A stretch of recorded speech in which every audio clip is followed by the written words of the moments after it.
Shalom Bapak Ibu dan Saudara-saudara yang dikasihi Tuhan dimanapun kita berada. Mengawali setiap aktivitas dan pekerjaan kita, marilah kita mempersiapkan hati dan pikiran kita. Mendengarkan firman Tuhan yang menjadi dasar kehidupan kita. Kita berdoa. Kasih karunia dan damai sejahtera dari Allah Bapa kita dan dari anak Tuhan Yesus Kristus menyertai kamu sekalian. Amin. Bapak, Ibu, dan saudara-saudara yang dikasihi Tuhan, mengawali bulan Juli ini, firman Tuhan yang menyapa kita tertulis dalam Mazmur pasal 71 ayat yang ke-20, demikianlah dikatakan.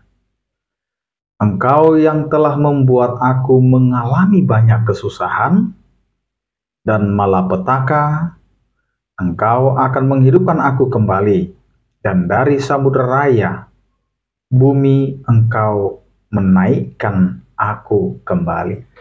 Demikian firman Tuhan.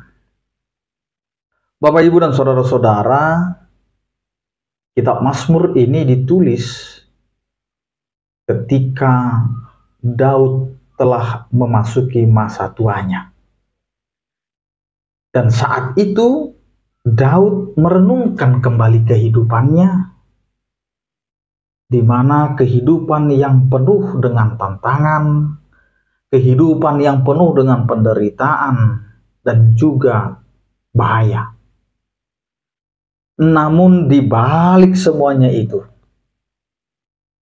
ia tidak kehilangan pengharapan kepada Tuhan. Karena dia tahu Tuhan ada selalu menyertai kehidupannya.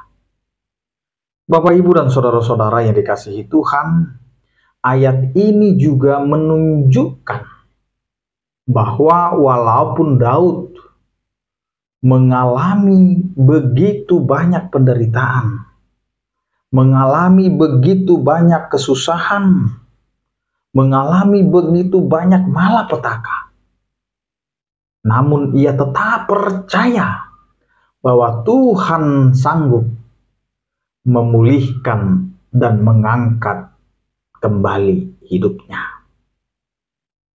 Bapak, Ibu, dan saudara-saudara, firman Tuhan pada hari ini, kalimat menghidupkan aku kembali bukan hanya berbicara tentang penyembuhan fisik, tetapi juga pemulihan jiwa dan semangat yang telah terluka.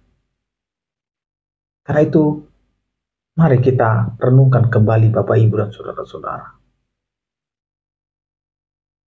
bahwa penderitaan bukan akhir sebuah kehidupan atau bukan akhir cerita kehidupan.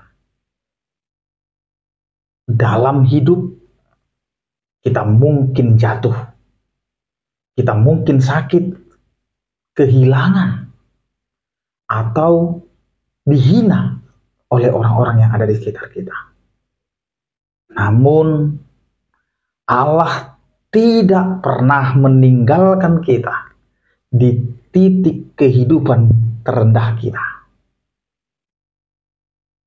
Yang berikutnya Bapak, Ibu, dan saudara-saudara, Tuhan adalah Allah yang memulihkan. Dia bukan hanya menyaksikan penderitaan kita, tetapi dia juga turun tangan untuk mengangkat dan membangkitkan semangat kita kembali dalam menjalani kehidupan. Berikutnya Bapak, Ibu, dan saudara-saudara, inilah yang perlu kita renungkan juga, bahwa iman bukan berarti tanpa masalah.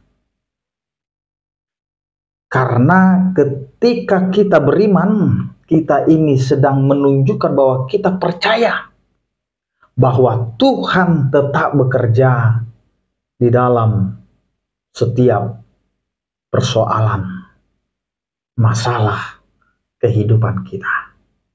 Karenanya, Bapak, Ibu, dan saudara-saudara, mari kita percaya kepada Tuhan. Karena dengan beriman kepada Tuhan, kita sedang menunjukkan kehidupan yang telah dewasa di dalam memahami rancangan Tuhan dalam kehidupan kita. Karena di dalam Tuhan, pasti kita punya pengharapan di tengah penderitaan. Amin, kita berdoa. Terima kasih Tuhan atas penyertaan-Mu yang selalu menyertai kehidupan kami. Engkau menguatkan kami dalam menghadapi begitu banyak persoalan. Dan Engkau telah memberikan kekuatan kepada kami. Sehingga kami dimampukan. Dan kami melihat penyertaan kasih setia-Mu di dalam kehidupan kami. Berkatilah kehidupan kami Tuhan. Yang sakit Engkau berikan kesembuhan, yang berduka Engkau berikan penghiburan, yang bergumul Engkau berikan penyertaan kasih setia-Mu. Anugerah Tuhan kita Yesus Kristus, kasih setia daripada Allah Bapa dan persekutuan Roh Kudus itulah yang menyertai kamu sekalian. Amin. Selamat beraktivitas, tetap menjaga kesehatan. Salam sehat dari kami, Tuhan Yesus memberkati. Horas.